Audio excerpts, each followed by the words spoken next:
Aku cuma mau berterima kasih telah dari film ini aku mendapat sebuah Inspirasi. pernyataan bahwasanya medoknya Aceh enggak 100% Muslim. Karena aku nanya sama dia, kau masih medok kali Acehmu. Yang namanya 23 tahun bang di Aceh. Dan itu harus kusadarin, sewaktu aku berada dimanapun, ketemu dengan yang bermedok Aceh, bukan berarti dia Muslim. Terima kasih untuk itu.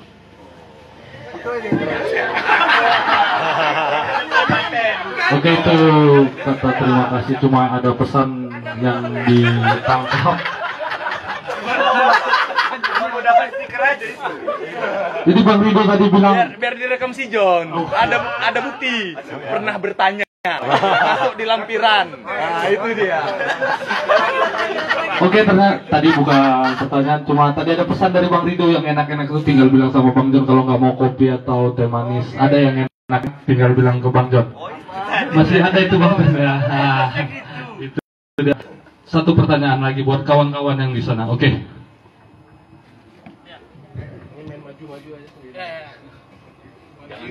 Terima kasih lagi kalau sudah nonton. Assalamualaikum warahmatullahi wabarakatuh. Selamat malam, salam sejahtera untuk kita semua. Perkenalkan, nama saya Tubagus Muhammad Pradipta, asli Banten, masuk ke Medan tahun 99 dan sekolah di Metodis. Saya seorang Muslim, jadi mungkin apa yang Anda rasakan, saya juga rasakan waktu saat itu. Bedanya di luar sekolah kita rata karena di Medan. Prinsipnya saya hanya menyahuti film ini dengan acungan jempol. Bila perlu kalau ada 4 jempol saya acungkan, karena memang ini sebuah keberanian, sebuah kejujuran dalam film yang apalagi yang dokumenter ya, memang harus kejujuran diangkat. Cuma hanya mungkin menurut saya jika ada konflik-konflik tadi dihadirkan dalam film ini sangat dramatisnya sangat tinggi. Contoh yang seperti tadi ya, kita berikan Mbak Vena itu memberikan botol aqua, itu ditolak. Itu mungkin bisa dihadirkan, didirect ulang gitu, dihadirkan dramatis mungkin. Jadi ini akan menambah kuatnya film dokumenter ini, yang mana memang tadi kan rata-rata gitu aja, data flat semuanya gitu. Mungkin cuma itu aja. Saya hanya kepengen nih bagaimana ya kalau konflik ini diangkat kembali gitu. Nah, lu bukan Muslim, ngapain kemari? Silakan sana gitu. Mungkin ini didirect ya, didirect. Nggak mungkin sih. Mungkin orangnya juga takut untuk melakukan ini gitu. Tapi ini mungkin didirect.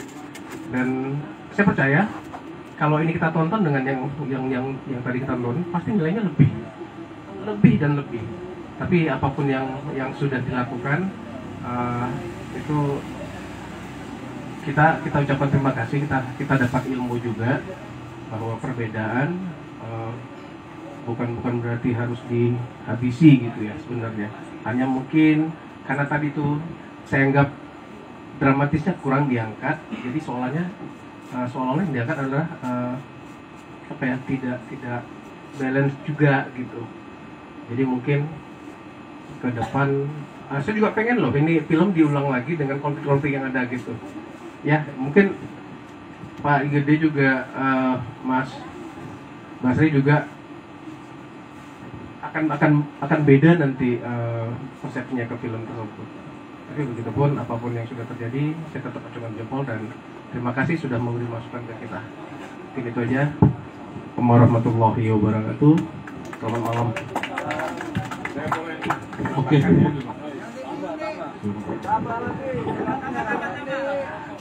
Sarannya tadi sebetulnya bisa diwujudkan.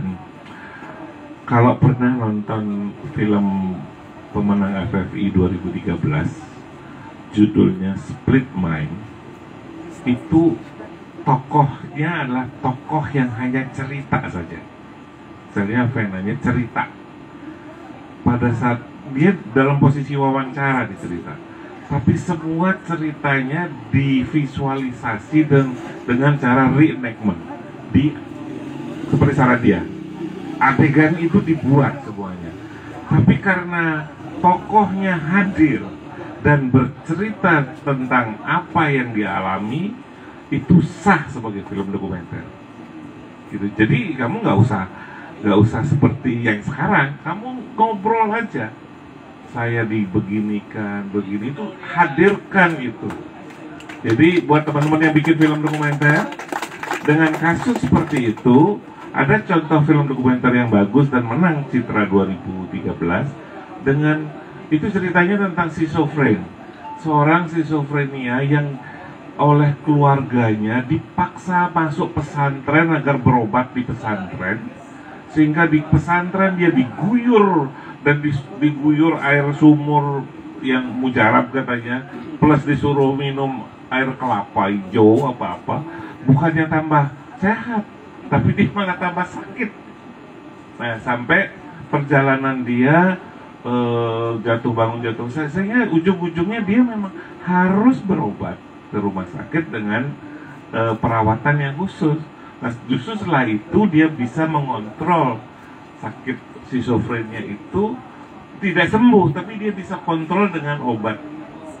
Jadi itu pesannya. Jadi boleh bikin semacam itu. Jadi teman-teman kalau ada mau mengatakan sesuatu pengalaman seperti yang Vena alami, dia cerita saja. Vena itu diwawancara saja. Nah, wawancaranya itu kemudian di reenactment, dibikin visualisasi seperti film fiksi. Adegannya dibuat tapi dikontrol oleh pelakunya. Jadi dia harus kontrol, begini loh kejadiannya, jadi jangan dilebih-lebihkan, jangan dikurang-kurangi. Nah, itu masih tetap dokumenter. Nah, itu sekedar teknik yang pernah saya lihat dan menurut saya ya tetap dokumenter itu. Terima kasih. Oke, terima kasih. Nambahin Bang. Saya jadi seneng ngobrol juga gara-gara dua kopi ini udah habis. Oke, barista bisa dikasih lagi tambahnya. Saya cuma ingin komentar begini.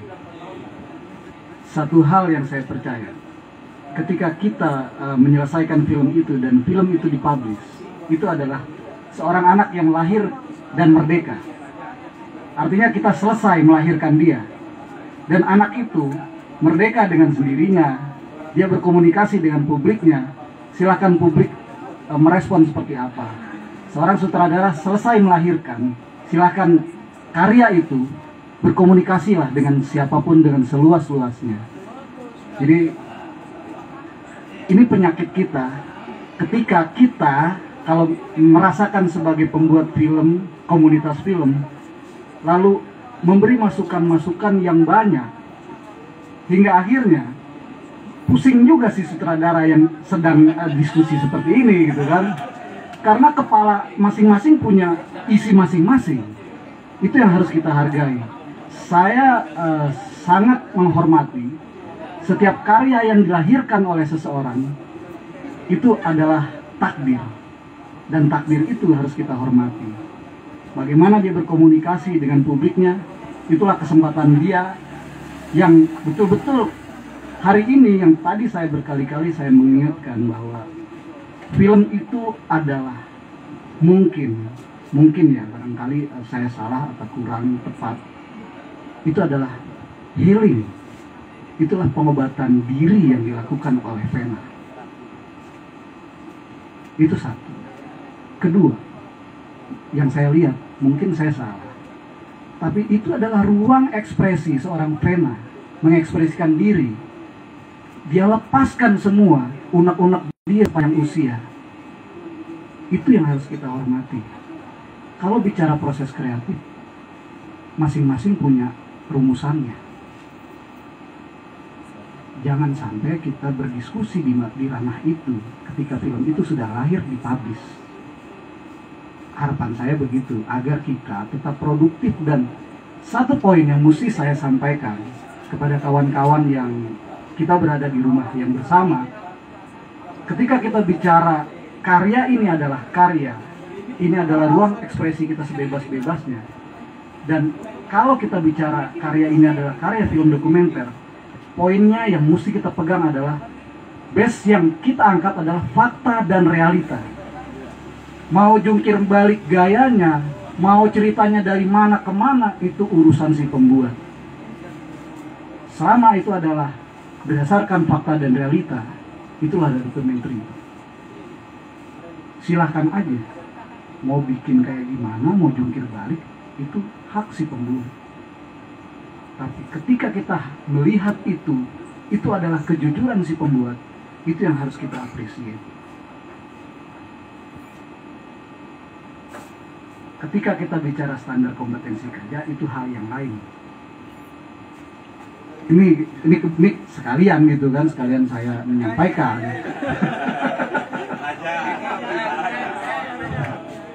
Ketika kita bicara standar kompetensi kerja untuk film dokumenter, jelas standar kompetensi kerja berarti ada yang mempekerjakan kita.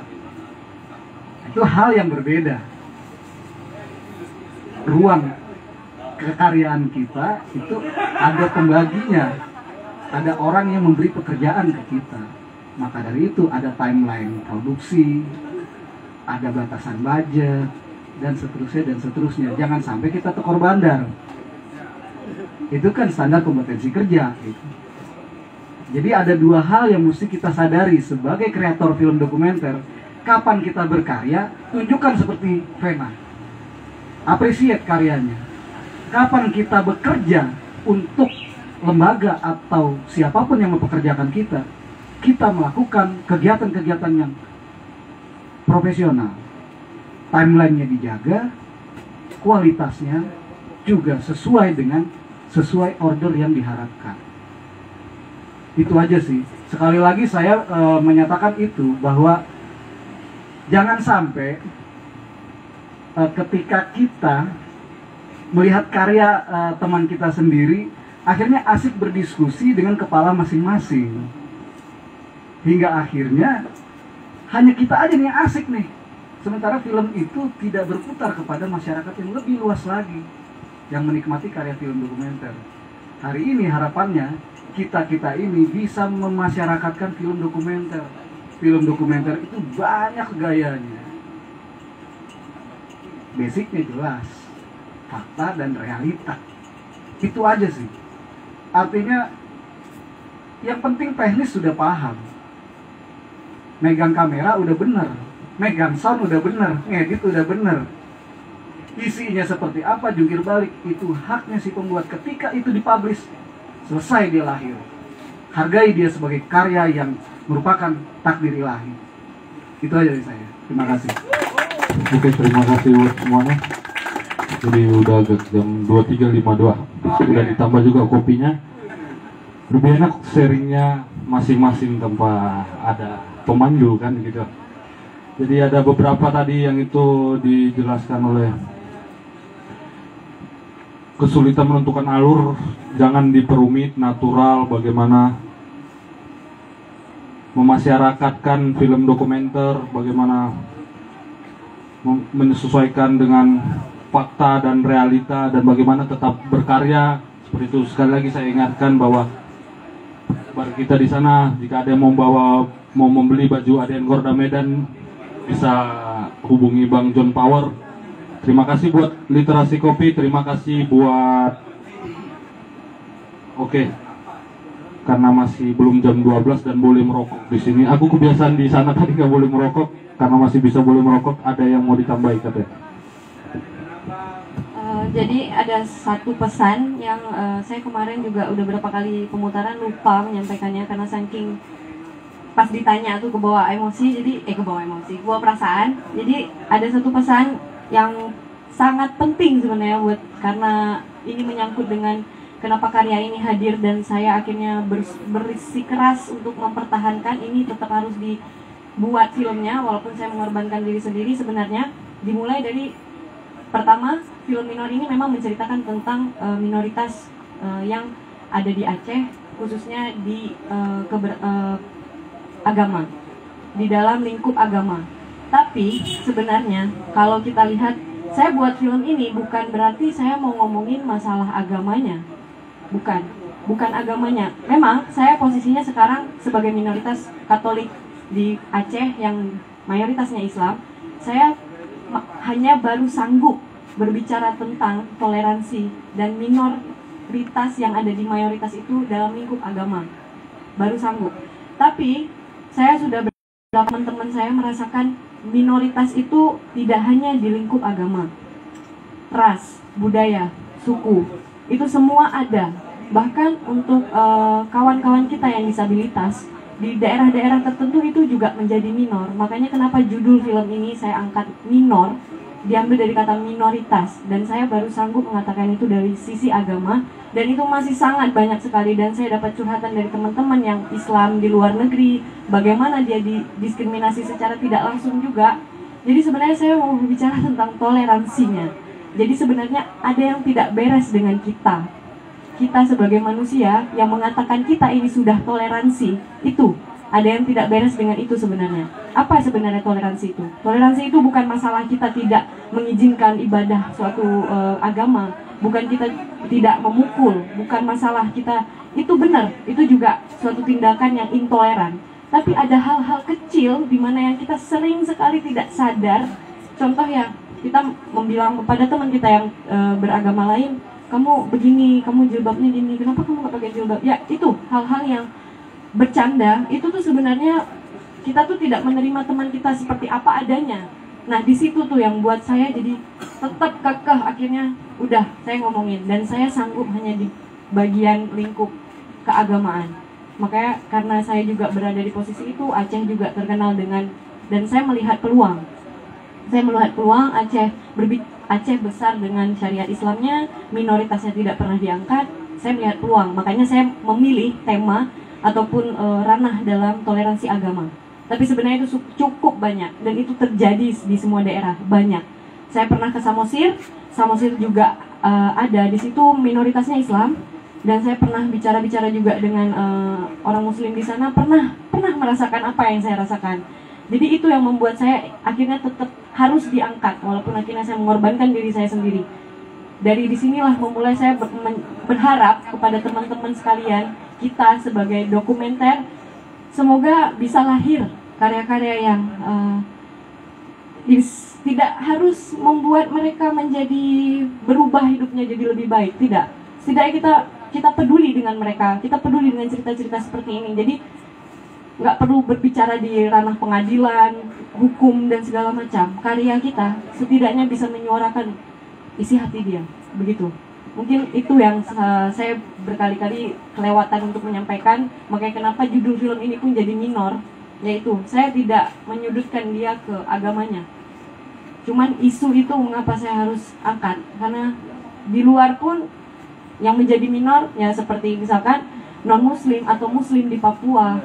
Saya punya kawan juga yang seperti itu, dan anak Papua di Aceh juga merasakan apa yang saya rasakan dalam segi ras, suku Papua. Dan saya mau dari saya juga, cuma saya belum sanggup mendokumentarkan itu. Akhirnya saya mendokumentarkan diri saya sendiri dalam isu agama. Ya, itu mungkin yang saya mau sampaikan. Terima kasih. Oke, mungkin itu tadi kata penutup dari Vena. Dan terima kasih buat kawan-kawan yang hadir. Saya mewakili Bang Onik sebagai Ketua Asosiasi Dokumentaris Nusantara Korda Medan. Terima kasih buat kawan-kawan semua yang hadir. Terima kasih buat Literasi Kopi. Terima kasih buat Aceh Dokumentarin. Dan kita tutup dengan pantun lagi. Bisa dibantu bilang cakep ya, oke ya. Buah mangga, buah kedondong. Terima kasih sudah datang.